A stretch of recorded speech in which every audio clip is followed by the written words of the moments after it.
So I've had the good fortune for many years to be on site up here at Camp Oshkidee, and I've got to tell you, I never get tired of this morning view. The mist on the water, just the calmness. It's peaceful here, at least at this time of day.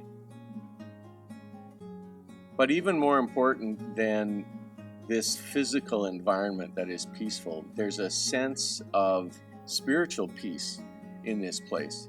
I get up here after having been at work or living my life back home, and I come here and I rest in my soul. Many campers have told us after a long day of traveling, they just feel a sense of peace when they drive onto this site. And we truly believe that that's the Spirit of God welcoming people to come and meet with Him in His amazing creation. Camp Oshkidee on the north shores of Janot Lake is that place where you can come and you can spend time with your family, spend time alone, spend time with God. And we just want to encourage you to keep showing up. Keep coming to camp. There's something that happens here that doesn't happen at home. And we're excited to be able to continue providing this ministry for you, for your church, for your family, for your youth group, for your care group. Bring them up to Camp Oshkidee. Take the time away from the rest of your life in order to come and meet with God. We live in challenging times. More so now than ever, we see the family. We see marriages under attack. We see children being told they aren't who God created them to be.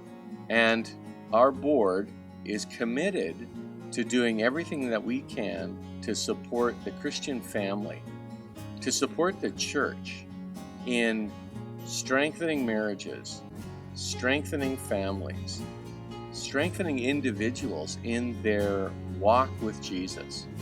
Camp Oshkidee is here to be a part of what Jesus said He was going to do, which is to build the church.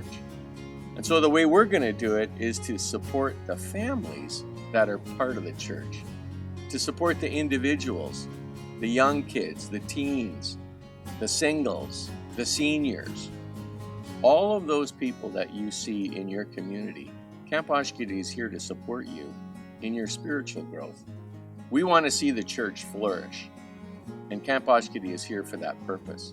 We're at an interesting stage here at Camp Oshkidee.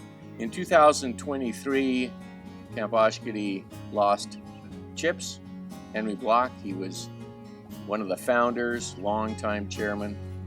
In 2024, Chipper, Susan Block, passed. It causes me to reflect a little bit about what happens to a ministry or to an organization, whether it's a business entity or a ministry like this, when the founders are gone. Do the followers carry on? Is the mission, is the mandate still intact? Are we still doing what those founders felt called by God to do? And by God's grace, our board and our committees are continuing on in the rich tradition of what Camp Oshkidee was set up to do in the first place. And that's to be a witness to the saving knowledge of Jesus Christ. One of the things about Chipper was that even last summer, she was still very interested in what was happening at Camp Oshkidee. 99 years old, still asking, when is registration going to open? Can I have the camper list? I want to pray. And so Chipper was still looking for ways to support Camp Oshkidee through prayer. I want to encourage you. There's always something we can do to support what God is calling us to do. To pray, to donate, to show up. So this morning as I look out over the water, I saw a squirrel come down to take a drink. Never seen that before. Maybe that's not a big deal. But it makes me think, what am I going to see this year that I've never seen before? What am I going to experience with God that I've never experienced before. I come to camp with anticipation that I'm going to meet God. I'm going to see Him. I'm going to see Him move in the lives of our campers. Come to Camp Oshkidee. Bring your family to life in Jesus' name.